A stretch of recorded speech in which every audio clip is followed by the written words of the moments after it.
الحمد لله رب العالمين، والصلاة والسلام على النبي الأمين محمد وعلى آله وصحبه أجمعين، أما بعد.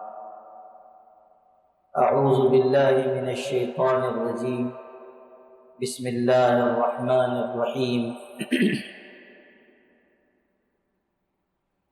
فلا أقسم بما تبصرون وما لا تبصرون إنه لقول رسول كريم وما هو بقول شاعر قليلا ما تؤمنون ولا بقول كاهن قليلا ما تذكرون تنزيل من رب العالمين.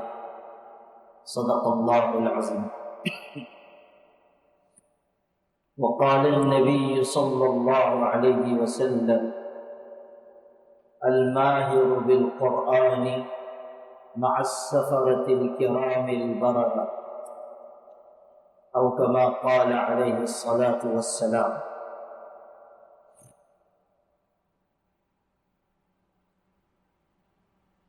یہ اللہ کا کرم ہے کہ آج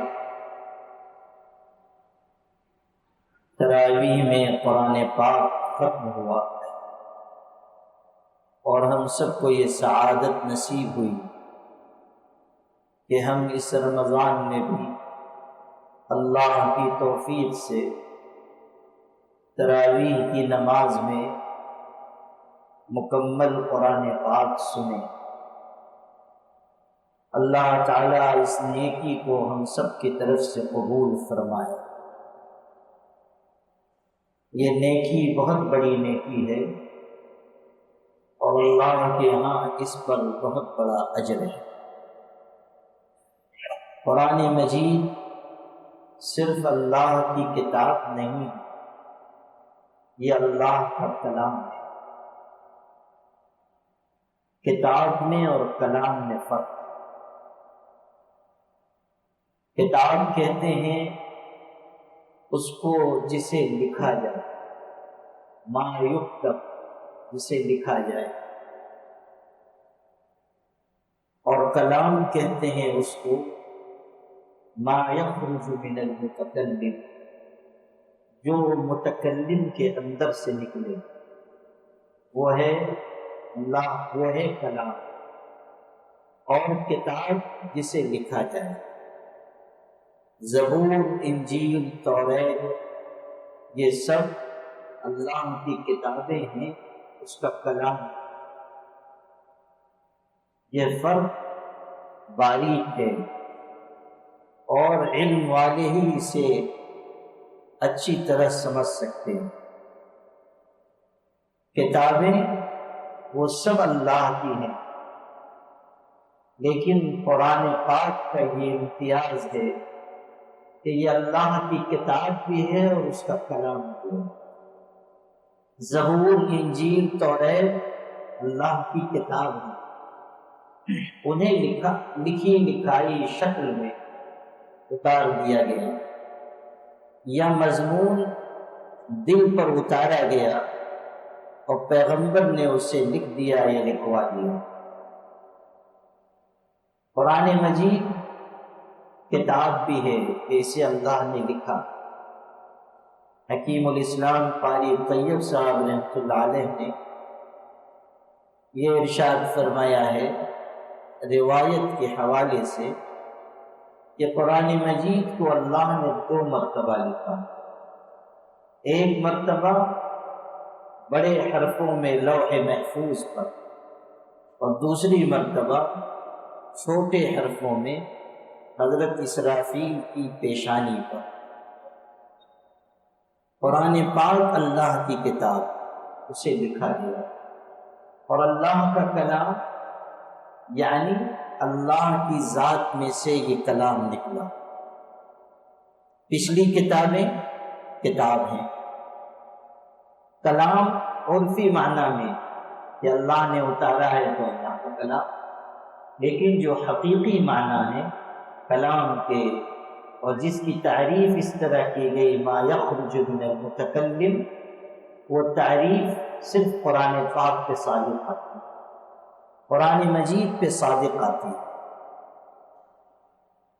توریت کے بارے میں آپ پڑھیں قرآن میں کہ اللہ نے لکھی لکھائی تختیاں دی تھی، اشارہ ہے اس لیے کہ جب حضرت موسیٰ علیہ السلام آئے اور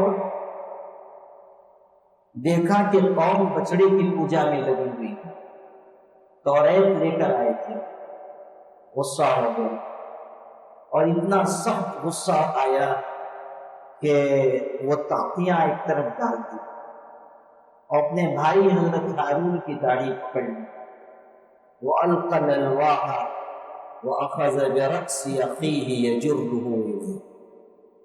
قرآن کے الفاظ، الالواح تختیاں تھی، لوح کی جمع الواح، تختیاں۔ ایک قبر پہ جو لگاتے ہیں تختی، اس کو بھی کہتے ہیں نا لوح تربت، قبر کی تختی۔ تو تختیاں تھیں، ان پر توریت لکھی ہوئی تھی، غصے میں آئے، اسے ایک طرف ڈال دیا، حضرت ہارون کو پکڑ لیا۔ حضرت موسیٰ علیہ السلام میں جلال بہت تھا، جلال بہت تھا، جلال بھی اور قوت بھی۔ جلال ایسا کہ جب غصے میں آتے تھے سب ان کے جسم کے روئیں کھڑے ہو جاتے، اور طاقت ایسی کہ ایک کو ایک گھوسا مارا تھا، اس کا انتقال پرملال ہو گیا، ایک ہی گھوسا تو مارا تھا، فَوَكَزَهُ مُوسَىٰ فَقَضَىٰ عَلَيْهِ، ایک گھوسا مارا تو سیدھا سوناپور پہنچ گیا۔ پھر دوبارہ لڑائی دیکھی، ایک تو وہ فوت ہو گیا، جو دوسرا والا تھا پھر وہ لڑتا ہوا کہیں پایا گیا۔ اس دن پھر کسی کارروائی کا ارادہ تھا تو وہ ڈر گیا جو پچھلے موقع پر موجود تھا، اور اس نے یہ راز فاش کر دیا، أَتُرِيدُ أَن تَقْتُلَنِي كَمَا قَتَلْتَ نَفْسًا بِالْأَمْسِ، لگتا ہے کہ آپ بھی مجھے اسی طرح قبرستان پہنچانا چاہتے ہیں جیسے کل ایک کو آپ نے پہنچایا تھا۔ راز کھل گیا، ان میں جلال تھا، صاحب جلال پیغمبر۔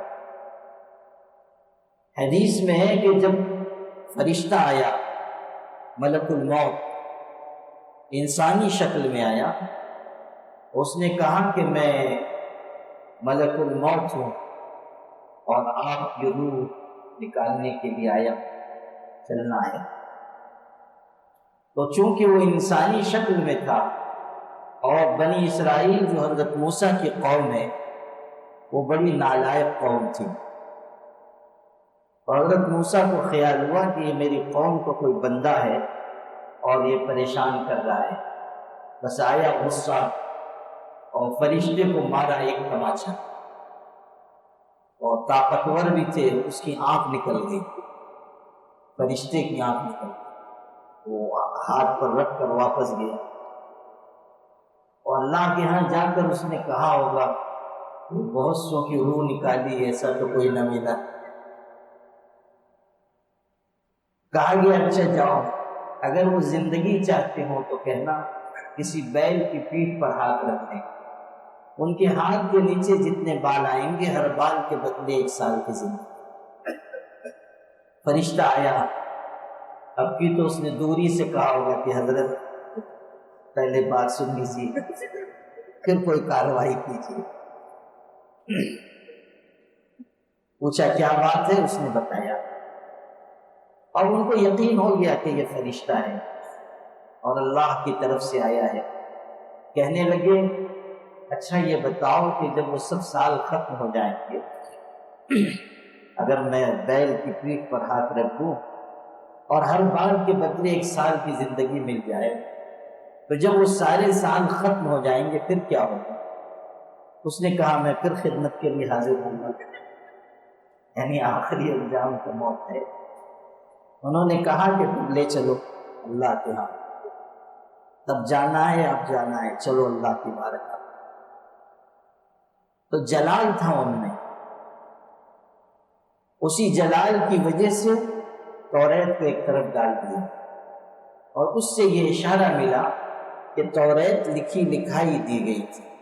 القى الالواح واخذ برأس اخيه يجره اليه، توریت ایک طرف ڈال دی۔ یہ سب کتابیں ہیں، توریت بھی، انجیل بھی، زبور بھی اور صحیفے بھی، جو ابراہیم علیہ السلام پر آئے، جو موسیٰ علیہ السلام پر صحیفے اترے، حضرت شیس پر کچھ صحیفے اترے تھے اور کچھ پیغمبروں پر، لیکن یہ سب کتابیں ہیں۔ صحیفہ کہتے ہیں چھوٹی کتاب، جو ذرا مفصل ہو وہ کتاب کہلاتی ہے، جو چھوٹی ہو وہ صحیفہ۔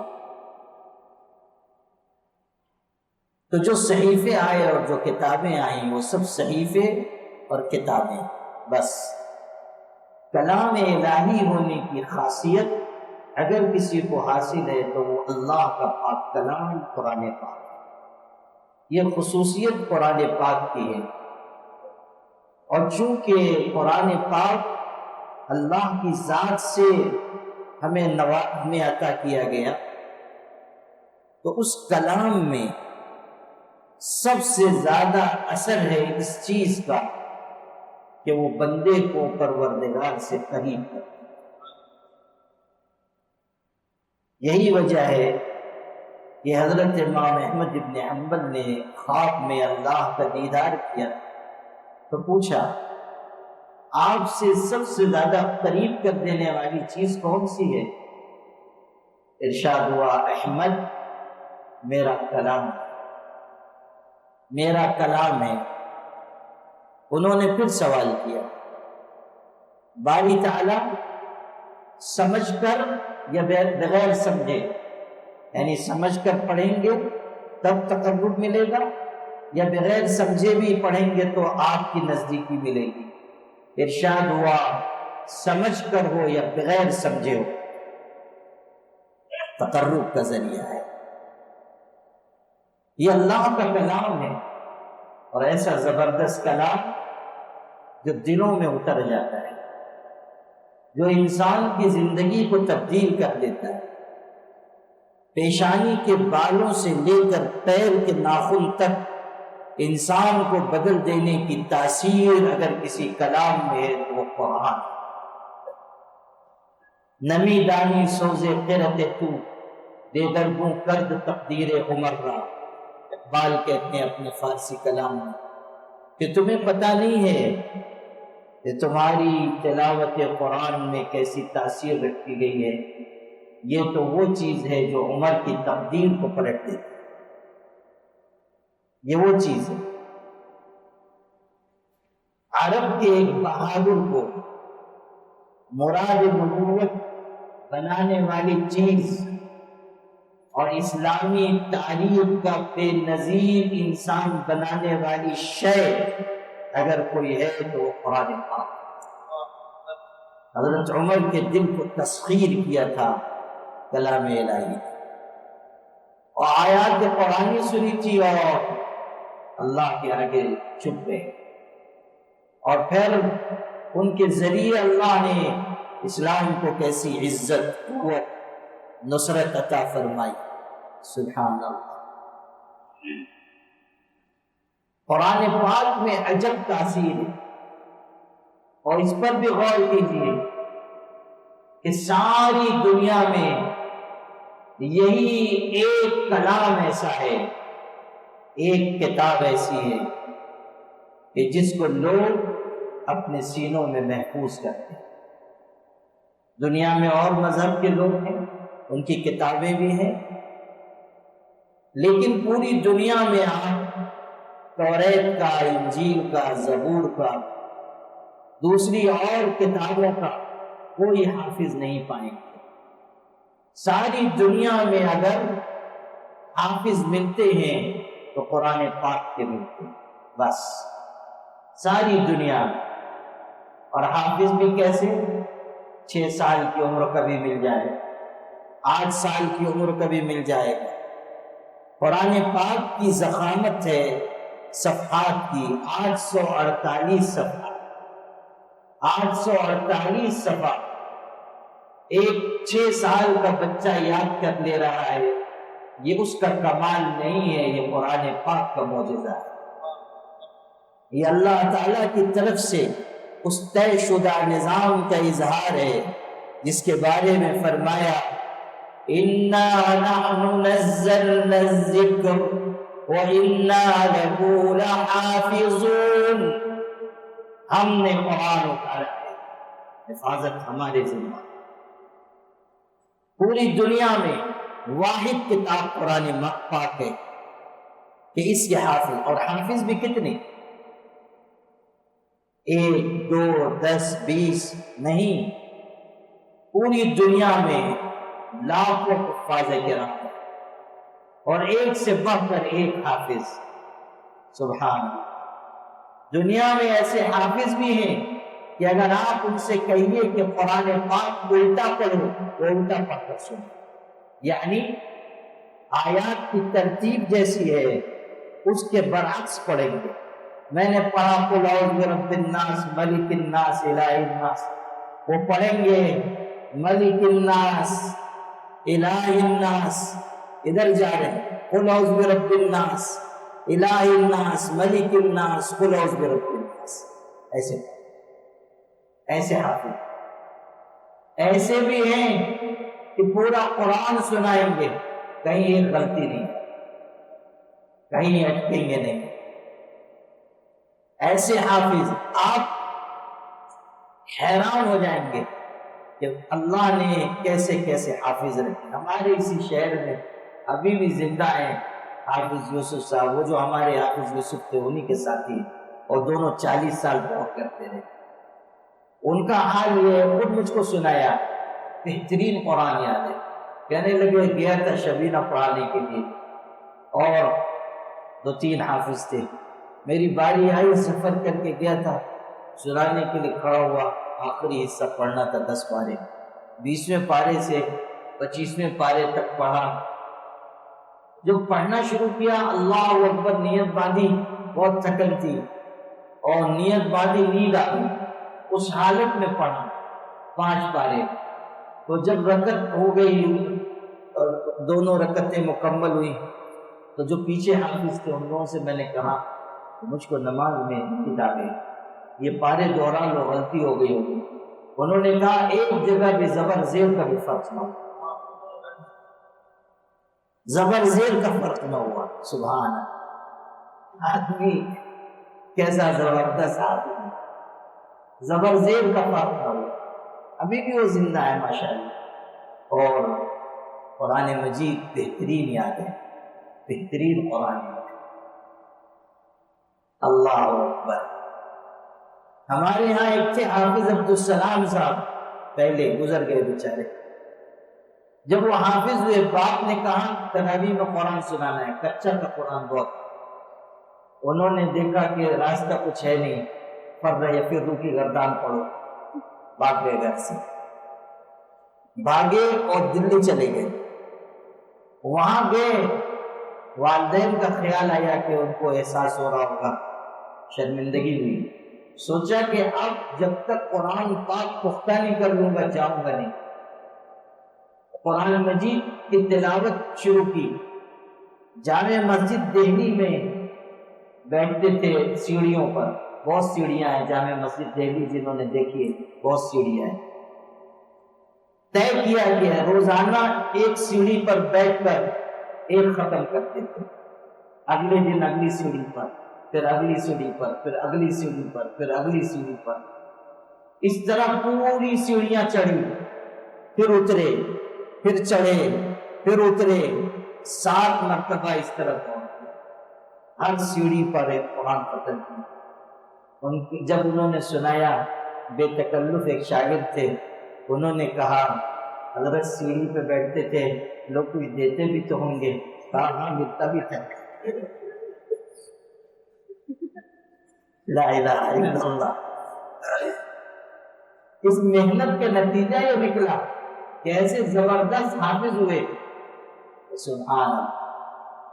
مچھلی مارنے کا شوق تھا، وہ ہمارے جواب ہیں کہ نہیں، ان کو بھی بہت شوق تھا، رمضان میں بھی باز نہیں آتے تھے، وہ جاتے تھے اور آئے مغرب کے بعد، اور اس حالت میں آئے کہ ایک مرتبہ بھی پارا پڑھانے آئے اور مصلی پہ کھڑے ہوئے، جہاں سے چاہتے تو قرآن پڑھتے تھے، اور نہ اٹکتے تھے نہ رکتے تھے، نہ غلطی آتی تھی۔ سبحان اللہ، بہترین شخص، بہترین حافظ۔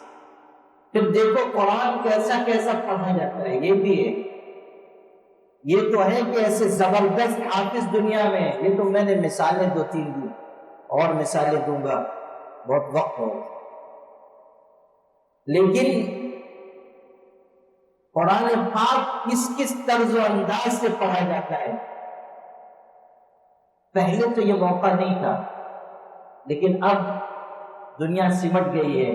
آپ اگر چاہیں کہ توریت کی کیسے پڑھی جاتی ہے سنیں، گیتا کیسے پڑھی جاتی ہے سنیں، وید کیسے پڑھی جاتی ہے سنیں، بائبل کیسے پڑھی جاتی ہے سنیں، تو انٹرنیٹ پر موجود ہے، آپ سن کر دیکھیں، سمجھ میں کچھ نہیں آئے گا، وہ عبرانی میں ہے، سریانی میں ہے، وہ کچھ نہیں سمجھ میں آئے گا، لیکن دیکھیں کہ پڑھی کیسے جاتی ہے، اور اس کے بعد قرآن پاک سنیں، قرآن پاک کی تلاوت سنیں، آپ کا دل گواہی دے گا کہ پاک کا نام اگر کوئی ہے تو قرآن ہے۔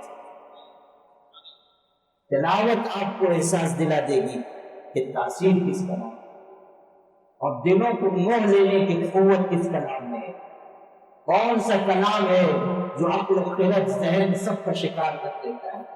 آدمی عربی کا ایک حرف نہ سمجھتا ہو، لیکن قرآن کی تلاوت اس کو اشعار کرتی ہے، دل اس کا اللہ کی عظمت کے آگے جھک جاتا ہے۔ قاری عبد الباسط رحمۃ اللہ علیہ سے انٹرویو لیا گیا تھا، پوچھا گیا آپ اپنے لیے کس چیز کو سعادت سمجھتے ہیں؟ کہا متعدد مرتبہ ایسا ہوا کہ قرآن پاک کی تلاوت کر رہا تھا، وہ غیر مسلموں نے سنا، وہ آئے اور کہا ہم کو کلمہ پڑھا دیجئے، مسلمان بنا دیجئے، جو کلام آپ پڑھ رہے ہیں وہ جھوٹا کلام نہیں ہو سکتا۔ کیسی زبردست آواز تھی ان کی، اور کیسا قرآن پڑھتے تھے۔ اول قاری فی العالم ایسے ہی نہیں کہا گیا، بہترین تلاوت کرتے تھے اور دل مسخر ہو جاتے تھے۔ عطا اللہ شاہ بخاری قرآن پاک تقریر میں پڑھتے تھے، آدھا آدھا گھنٹہ تلاوت کر رہے ہیں اور لوگ محو ہو جاتے تھے اور سحر تاری ہو جاتا تھا، ایسا زبردست قرآن پاک پڑھتے تھے۔ انگریزوں نے جیل میں قید کیا تھا، مقید تھے، رات کے ان کے آخری پہر قرآن پاک پڑھ رہے تھے، سورہ رحمان کی تلاوت کر رہے تھے۔ جیلر ہندو تھا، پیچھے آ کر کھڑا ہو گیا، زار و قطار رونے لگا تلاوت سن کر۔ جب برداشت نہ ہوا تو آواز دے کر کہا شاہ جی بس کر دیجیے، میرا کلیجہ پھٹ گیا، یہ میرا کلیجہ پھٹ گیا۔ اللہ اکبر، قرآن پاک ایسی کتاب ہے، ایسا زبردست ہے، اللہ یہ تاثیر ہے پاک کلام کی، اور دنیا میں یہ اثر کسی کتاب میں نہیں ہے۔ اسی کو ارشاد فرمایا وَإِذَا سَمِعُوا مَا أُنزِلَ إِلَى الرَّسُولِ تَرَىٰ أَعْيُنَهُمْ تَفِيضُ مِنَ الدَّمْعِ مِمَّا عَرَفُوا مِنَ الْحَقِّ، یہ ہے اللہ کا کلام کہ اصحمہ نجاشی حبشہ کے بادشاہ کے دربار میں پڑھا گیا، وہ عیسائی بادشاہ تھا، اور عیسائی علماء انجیل لے کر بیٹھے ہوئے تھے، اور پڑھنے والے حضرت جعفر طیار تھے، تلاوت کی اور سورہ مریم پڑھی، کاف ہا یا عین صاد، ذکر رحمت ربک عبدہ زکریا اذ نادى ربه نداء خفيا قال رب إني وهن العظم مني واشتعل الرأس شيبا ولم أكن بدعائك رب شقيا۔ ایسی زبردست آیتیں تھی کہ بادشاہ آنسوؤں سے رو پڑا، اور وہ جو علماء تھے وہ بھی رونے لگے، یہاں تک کہ داڑیاں آنسوؤں سے بھیگ گئی، رو رہے ہیں، داڑیاں تر ہو گئی۔ جب تلاوت مکمل ہوئی وہ بادشاہ اپنے تخت سے نیچے اتر آیا اور زمین سے ایک تنکا اٹھا کر کہا قسم پاک پروردگار کی اس کلام میں اور حضرت عیسیٰ پر اتری ہوئی کتاب میں اس تنکے کے برابر بھی کوئی فرق نہیں، دونوں ایک ہی جگہ سے آئی ہوئی کتابیں۔ تاثیر قرآن کی اسی کا تذکرہ اس آیت میں کہ سنا قرآن کو تو آنکھیں بہ پڑی، رو پڑے۔ وَإِذَا سَمِعُوا مَا أُنزِلَ إِلَى الرَّسُولِ تَرَىٰ أَعْيُنَهُمْ تَفِيضُ مِنَ الدَّمْعِ مِمَّا عَرَفُوا مِنَ الْحَقِّ، یہی تذکرہ ہے، یہی واقعہ، یہ ہے اللہ کا پاک قرآن۔ تو یہ اللہ کی کتاب بھی ہے اور اس کا کلام بھی ہے، اور طرح طرح سے پڑھا جانا ہے، اچھی آواز، اچھا لہجہ اس کے حسن میں اضافہ کر دیتا ہے۔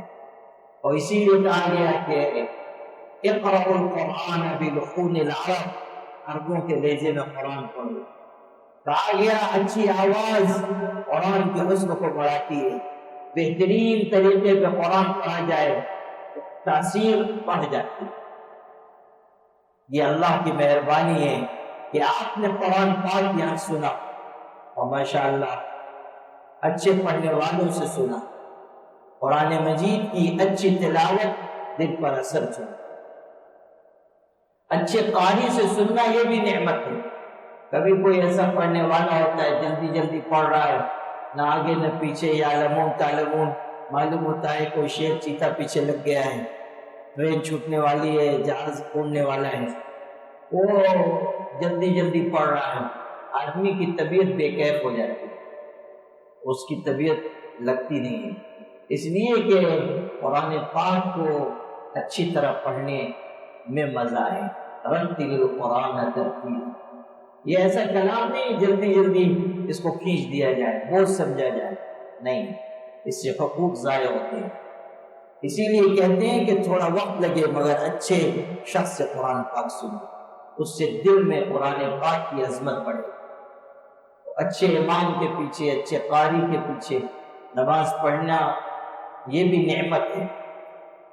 اگر امام یعلمون تعلمون والا مل گیا مشکل ہوگی، کہیں کہیں ایسا ہوتا ہے کہ امام درست نہیں ہے، وہ مشکل ہو جاتی ہے۔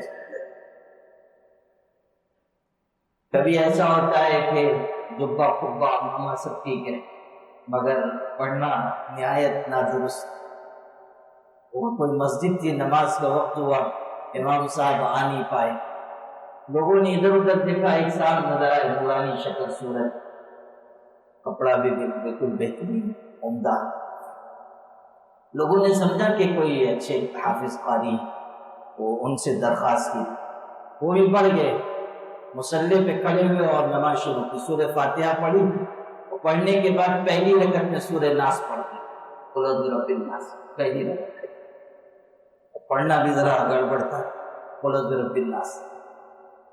اب پیچھے جو مصلی مقتدی ہیں وہ اس فکر میں تھے اگلی رکعت میں یہ کیا پڑھیں گے، اس لیے کہ پہلی رکعت میں سورہ ناس پڑھ، اور دوسری رکعت میں کیا پڑھیں گے، وہ گئے سجدے میں، اور پیچھے سب مصلی استخارے میں کہ اگلی سورت یہ کون سی، اگلی رکعت میں کون سی سورت پڑھیں گے، لیکن سجدے میں جو گئے تو 11 دفعہ سبحان ربی الاعلیٰ ہو گیا، سجدہ ہی نہیں مکمل، سر ہی نہیں اٹھ رہا ہے، پھر 15 دفعہ ہو گیا، سجدہ مکمل ہی نہیں ہو رہا ہے۔ جب زیادہ طویل سجدہ ہو گیا تو وہ پہلی صف میں سے ایک صاحب نے ہمت کر کے سر اٹھایا تو دیکھا مصلی خالی ہے، جیسے ہماری مسجد رہی ہے ادھر سے دروازہ ہے ویسی کوئی مسجد رہی ہوگی، تو وہ بیچارے فرار ہو گئے۔ معلوم ہوتا ہے کہ ایسے ہی کسی حادثے کے بعد مولانا شکیل نے اس کو بند کیا ہے، یہ جو دروازہ ہے اس کو ایسے ہی کسی حادثے کے بعد بند کیا گیا ہے۔ تو وہ بیچارہ جو ہے پہلی رکعت میں سورہ ناس پڑھنے کے بعد خود ان کو سمجھ میں نہیں آ رہا ہوگا کہ اگلی رکعت میں کیا پڑھوں، تو وہ دروازے سے فرق ہو۔ اچھا امام، اچھا قاری نعمت ہے، اور قرآن پاک دل لگا کر سننا چاہیے، اور قرآن مجید کی تلاوت کا ذوق خود پیدا کرتے تھے۔ قرآن مجید کی خوب تلاوت ہو، خوب پڑھیں، قرآن مجید سے خوب محبت کرے اور قرآن مجید کو محور فکر و نظر، مرکز تدبر و تفکر بنائے۔ قرآن مجید میں غور کریں کہ کیسے ہیرے جواہرات اس پاک کلام میں۔ حضرت شاہ عبد الغنی صاحب پوری فرماتے تھے یہ قرآن 30 پاروں میں اللہ کا خط ہے، اس کے بندوں بندیوں کے نام، اللہ کا خط ہے۔ جیسے کوئی باپ اپنے بیٹوں کو نصیحت کرتا ہے یہ کرنا ہے، یہ نہیں کرنا ہے، یہ کرنا ہے، یہ نہیں کرنا ہے، ایسے ہی اللہ نے 30 پاروں میں اپنا خط بھیجا ہے کہ بندو تمہیں یہ کرنا ہے اور یہ نہیں کرنا ہے۔ یہ ہے اللہ کا قرآن، ہدایات ہے، سمجھایا گیا کہ کس راستے پر جانا ہے، کس طرح زندگی گزارنا ہے، کن طریقوں اور راستوں کو چننا ہے، کن راستوں سے اپنے آپ کو بچانا ہے۔ قرآن 2 اور 2 4 کی طرح حقائق سے واقف کراتا ہے۔ میں یہ عرض کیا کرتا ہوں کہ باپ کی شفقت سے زیادہ شفقت اور ماں کی ممتا سے زیادہ ممتا رکھنے والا ہے اللہ کا قرآن، جو انگلی پکڑ کر ہمیں چلاتا ہے، جو ہمیں تاریک اور اندھیری راہوں سے آگاہ کرتا ہے، ادھر نہیں جانا، جو روشن راستہ بتاتا ہے، ادھر آؤ۔ وَأَنَّ هَذَا صِرَاطِي مُسْتَقِيمًا فَاتَّبِعُوهُ وَلَا تَتَّبِعُوا السُّبُلَ فَتَفَرَّقَ بِكُمْ عَنْ سَبِيلِهِ۔ ارشاد ہو رہا ہے یہ ہے میرا سیدھا راستہ، اس پر چلو، پگڈنڈیوں پہ نہ جاؤ، غلط راہوں کا انتخاب نہ کرو، شیطان کے نقش قدم کی پیروی نہ کرو۔ دنیا میں جگہ جگہ شیطان نے بے حیائی، بخل اور کنجوسی، بدنگاہی، بدگمانی اور طرح طرح کے گناہوں کے جال بچھا رکھے ہیں۔ وہ شکاری ہے جو اللہ کے بندوں کا شکار کرتا ہے اور گمراہ کرنے کے لیے ہر طاقت استعمال کرتا ہے۔ وہ اسی مشن کو لے کر دنیا میں آیا ہے۔ لَأَقْعُدَنَّ لَهُمْ صِرَاطَكَ الْمُسْتَقِيمَ ثُمَّ لَآتِيَنَّهُمْ مِنْ بَيْنِ أَيْدِيهِمْ وَمِنْ خَلْفِهِمْ وَعَنْ أَيْمَانِهِمْ وَعَنْ شَمَائِلِهِمْ وَلَا تَجِدُ أَكْثَرَهُمْ شَاكِرِينَ۔ شیطان کہہ کر آیا تیرے سیدھے راستے پر بیٹھ جاؤں گا اور تیرے بندوں کو بہکاؤں گا دائیں سے بائیں سے اور آگے اور پیچھے سے، اور تو اپنے اکثر بندوں کو شکر گزار نہیں پائے گا۔ اللہ سے کہہ رہا ہے تیرے سب بندوں کو بہکاؤں گا، بہکاتا چلا جاؤں گا، غلط راستوں پر لگا دوں گا، بے حیائی ان کے اندر ڈال دوں گا، ان کو امیدوں اور تمناؤں میں الجھا دوں گا۔ یہ مشن ہے اس کا اور وہ اپنے مشن پر کاربند ہے، لگا ہوا ہے۔ جب ابلیس نے اللہ سے یہ کہا بہکاؤں گا، اور حدیث کے الفاظ سناتا، اللہ کی رحمت دیکھو، اللہ کی شان کرم دیکھو، ابلیس نے کہا وَعِزَّتِكَ وَجَلَالِكَ لَا أَزَالُ أُغْوِيهِمْ مَا دَامَتْ أَرْوَاحُهُمْ فِي أَجْسَادِهِمْ۔ اے اللہ تیری عزت کی، تیرے جلال کی قسم، تیرے بندوں کو گمراہ کرتا رہوں گا جب تک کہ ان کے جسموں میں ان کی روح موجود ہے، یعنی موت تک گمراہ کروں گا۔ تو اللہ نے بھی اس کے جواب میں قسم کھائی اور فرمایا وعزتی وجلالی لا ازال اغفر لهم ما استغفرونی، میری عزت میرے جلال کی قسم، جب تک میرے بندے مجھ سے معافی مانگتے رہیں گے میں بھی ان کو معاف کرتا رہوں، میں بھی بخشتا رہوں۔ تو بہکائے گا اور میں توبہ کرنے والوں اور استغفار کرنے والوں کی توبہ قبول کروں گا، میں معاف کروں گا۔ یہ بھی اعلان اللہ کی طرف سے کر دیا گیا۔ پھر ایک نقطہ یہاں عرض کرتا ہوں، ہمارے حضرت رحمۃ اللہ علیہ فرماتے تھے کہ دیکھو شیطان نے کہا دائیں سے آؤں گا، بائیں سے اور آگے سے اور پیچھے سے، اس نے سمجھا سمتیں 4 ہیں، جب چاروں طرف سے آؤں گا کوئی بچے گا نہیں، سب کو گمراہ کر لوں گا۔ ابلیس یہ سوچ کر مسکرا رہا ہے، خوش ہو رہا ہے کہ کوئی بچے گا نہیں، اور اللہ کی قدرت اس پر مسکرا رہی ہے کہ تو نے سمجھا کہ سمتیں 4 ہیں، سمتیں 4 نہیں ہیں، 6 ہیں، 4 سمت سے تو بہکائے گا، اور اوپر کی سمت بھی ہے اور نیچے کی سمت بھی ہے۔ جن بندوں کی پیشانیاں میرے آگے جھک جائیں گی اور جن کے ہاتھ دعا مانگنے کے لیے اٹھ جائیں گے، تیرے فتنے سے میں ان کی حفاظت کروں۔ اللہ نے 2 سمتیں اپنے بندوں بندیوں کے لیے محفوظ رکھی۔ پیشانی نیچے جھک جائے، انسان سجدہ کرے، اور دعا کے لیے ہاتھ اٹھ جائے، اللہ سے مانگے۔ اللہ تعالیٰ اپنے کرم سے ان بندوں بندیوں کو شیطان کے مکر و فریب سے بچائے۔ یہی راستہ قرآن بتا رہا ہے، نماز پڑھو، دعا مانگو، ذکر کرو۔ قرآن کہہ رہا ہے فَسَبِّحْ بِحَمْدِ رَبِّكَ وَكُن مِّنَ السَّاجِدِينَ وَاعْبُدْ رَبَّكَ حَتَّىٰ يَأْتِيَكَ الْيَقِينُ۔ اپنے پروردگار کی حمد و تعریف تسبیح بیان کرتے رہیں اور سجدہ کرتے رہیں اور اللہ کی عبادت کرتے رہیں یہاں تک کہ موت آ جائے۔ موت تک اللہ کی عبادت کرنی، آخری لمحے تک اللہ تعالیٰ کی بندگی کرنی ہے۔ ہر وقت خدا کی طرف جھکنا ہے، ہر وقت اللہ کو پکارنا ہے، دن ہو یا رات ہو، صبح ہو یا شام ہو، تنگی ہو یا آسانی ہو، سفر ہو یا حضر ہو، انسان بیماری میں ہو یا صحت مندی میں ہو، کہیں ہو دنیا کے کسی علاقے میں، کسی خطے میں، فضاؤں میں یا سمندروں میں، ہر جگہ پکارے تو صرف اپنے اللہ کو پکارے، اپنے اللہ کا ذکر کرے، اس سے تعلق رکھے۔ یہی قرآن کی تعلیم ہے، یہی ہم کو سکھایا جا رہا ہے، اسی پر ہمیں قائم ہونا چاہیے۔ قرآن صرف اس لیے نہیں اترا کہ پڑھنے یا تلاوت سننے اور بس، قرآن اتارا گیا ہے تاکہ عمل کیا جائے، اور قرآن کے ذریعے تاریک راہوں کو روشن کر لیا جائے۔ قرآن اترا ہے تاکہ اس پاک کلام پر عمل کر کے اللہ کی بنائی ہوئی جنت حاصل کی جائے۔ اللہ کے بندوں، آؤ اللہ کے پاک قرآن کی طرف لوٹو، اللہ کے پاک قرآن کی طرف تلاوت کا معمول بناؤ، رمضان ہی میں نہیں، غیر رمضان میں بھی روزانہ اللہ کی پاک کتاب کی تلاوت کرو، کہ یہ روح کی غذا ہے، روح کی غذا ہے۔ ایک بزرگ تھے، صبح کے وقت میں کوئی صاحب ان سے ملنے کے لیے گئے، ملاقات نہیں ہوئی، واپس ہو گئے۔ پھر 10-11 بجے گئے، ملاقات ہوئی، کہا حضرت صبح حاضر ہوا تھا، ملاقات نہیں ہو سکی۔ فرمایا جب تم آئے اس وقت میں اپنی روح کو ناشتہ کرا رہا تھا، یعنی قرآن کی تلاوت کر رہا تھا۔ روح کی غذا ہے یہ اللہ کا پاک قرآن، روح کی غذا۔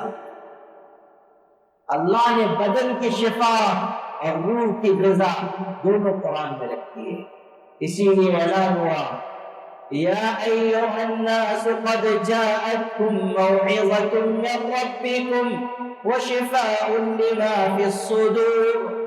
یہ اللہ کی طرف سے نصیحت نامہ ہے اور دلوں کی بیماریوں کا علاج اس میں چھپا ہوا ہے، شفا بھی ہے، غذا بھی ہے۔ یہ اللہ کی کتاب بھی ہے، کلام بھی ہے، یہ انسانوں کے لیے رہبر بھی ہے، رہنما بھی ہے۔ یہی کتاب ہے جو ہمارے لیے دنیا کی عزت ہے، قبر کا اجالا ہے اور آخرت کا سرمایہ ہے۔ حدیث میں ہے قبر میں انسان کو لٹایا جائے گا، ایک آدمی کو قبر میں ڈالا جائے گا، عذاب آئے گا سر کی طرف سے، ایک خوبصورت جوان ظاہر ہوگا، عذاب کو ہٹا دے گا، دائیں طرف سے عذاب آئے گا وہ ہٹائے گا، بائیں طرف سے عذاب آئے گا ہٹائے گا، ہر طرف سے عذاب کو دور کرتا جائے گا۔ جب عذاب ہٹ جائے گا تو وہ انسان، قبر میں دفن کیا جانے والا انسان اس نوجوان سے پوچھے گا ارے تم کون ہو جس نے اس مصیبت کے وقت میری مدد کی ہے، میں تمہیں پہچان نہ سکا، کون ہو تم؟ تو وہ کہے گا تم نے مجھے پہچانا نہیں، میں وہ قرآن ہوں جس کی تم دنیا میں تلاوت کرتے ہو، میں وہ قرآن ہوں جس کی تم دنیا میں تلاوت کرتے ہو۔ سبحان سبحان اللہ۔ روزہ اور قرآن دونوں سفارش کریں گے، الصوم والقرآن یشفعان، روزہ بھی سفارشی ہوگا، قرآن بھی سفارشی ہوگا۔ روزہ اللہ سے کہے گا میں نے دن کے وقت میں اس کو کھانے پینے سے روک دیا، یہ رک گیا میری سفارش قبول کر۔ قرآن کہے گا اللہ میں نے اس کو رات کو بستر سے جدا کر دیا، تیری بارگاہ میں کھڑا رکھا، میری بھی سفارش اس کے حق میں قبول کر۔ لا الہ الا اللہ۔ روزہ بھی سفارشی ہے اور قرآن بھی سفارشی ہے۔ ہم اسی ماہ صیام قرآن سے گزر رہے ہیں، روزہ بھی رکھ رہے ہیں، اللہ کے کرم سے قرآن بھی سن رہے ہیں، اور آج قرآن ختم ہوا، تراویح میں اور پڑھا جائے گا، تہجد میں بھی ہمارے یہاں پڑھا جا رہا ہے، اور تراویح میں قرآن ختم ہوا ہے، تراویح ختم نہیں ہوئی، جب تک رمضان ہے تراویح پڑھنی ہے۔ یہ سنت الگ ہے، قرآن مکمل سننا الگ سنت ہے، اس لیے تراویح مسلسل پڑھتے رہیں جب تک رمضان ہے، پڑھتے رہیں، اور تہجد کا بھی اہتمام کریں، تہجد کی نماز پڑھا کریں، اس میں قرآن پاک پڑھیں یا سنیں، یہ بہت بڑی عبادت ہے۔ حضرت شیخ الہند مولانا محمود حسن رحمۃ اللہ علیہ کا معمول تھا، رات کو نوافل میں رمضان میں قرآن سنتے تھے، ایک حافظ نے سنایا، سن رہے ہیں، پھر وہ چلا گیا، دوسرا آیا اس سے سن رہے ہیں، تیسرا آیا اس سے سن رہے ہیں، مسلسل سنتے تھے، دیر دیر تک سنتے تھے۔ ایک دن پیر پر ورم آ گیا، سوجن آ گئی، بہت خوش ہوئے، کہا آج پیر پر سوجن آ گئی، ہمارے آقا کے پیر پر دیر تک کھڑے ہونے کی وجہ سے ورم آتا تھا، آج مجھ گنہگار کے پیر پر بھی آ گیا۔ اتباع سنت دیکھو، حضور سے محبت دیکھو، اللہ پاک ہم سب کو حضور پاک صلی اللہ علیہ وسلم سے گہری محبت عطا فرمائے، قرآن پاک سے سچا تعلق عطا فرمائے، جو قرآن سنا گیا اس کو قبول فرمائے، جو غلطی کوتاہی ہو گئی اللہ معاف فرمائے، ہمارے عزیزوں کو اللہ قبول فرمائے، قرآن پاک کو ان کی زندگی بنائے، ان کی زندگی کو قرآن بنائے۔ یہ بھی بہت خوبصورت دعا ہے، اللہ تعالی ہماری زندگی کو قرآن بنا دے اور قرآن کو ہماری زندگی بنا دے۔